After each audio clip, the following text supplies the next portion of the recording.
So a big part of this class is asking that question, if performance matters, then what matters to me as a Go developer? And we're going to be focusing on that throughout this class.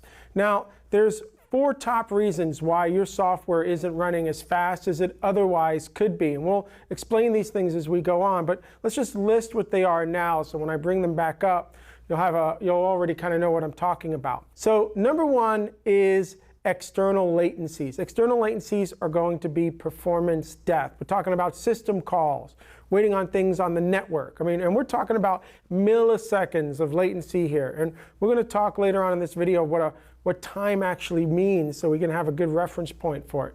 But we're talking about milliseconds of latency most of the time when we talk about these external latencies. And this is why microservices drives me crazy a little bit, because if you're using a microservice or you're jumping processes, let's say, to handle a request, right? You've already incurred milliseconds of latency on the response time.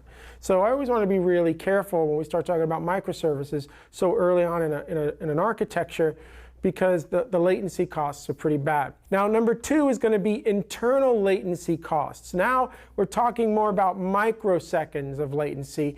These are things that are happening internally in your app. These are things that we can definitely talk about over the next hours that we're going to be spending together on this video. The external latencies we're not going to really talk about here, but the internal latencies we are.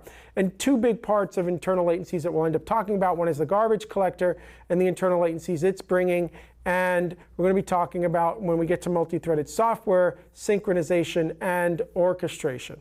Number 3 on the all-time list of why my software isn't as fast as it otherwise could be will be how we access data on the machine. Remember that the machine is our model, so how we access and store data can affect performance. I'll show you that as well.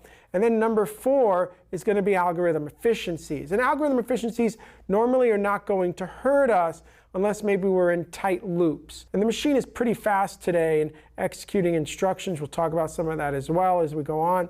So unless we're really talking about tight loops, I'll always add that algorithm efficiency to number 4. In other words, I don't mind an algorithm to be a little less efficient. In other words, requiring a little bit more instructions to get the work done if that code is more readable, right? Like readability has to be our higher priority in that case. So again, let's just go down this list and things we're going to be talking about. We're going to end up having at our number 1 level, what's slowing our program down, that's going to be external latencies. We're talking about milliseconds of time on external latencies. Then we've got internal latencies. Now we're talking about microseconds of latency right there. Then we're going to be talking about how we access and store data. That could be anywhere from nanoseconds to even microseconds, depending on what we're doing. And then finally, algorithm efficiencies. That will be number 4, and we'll be covering all of these things as we move forward.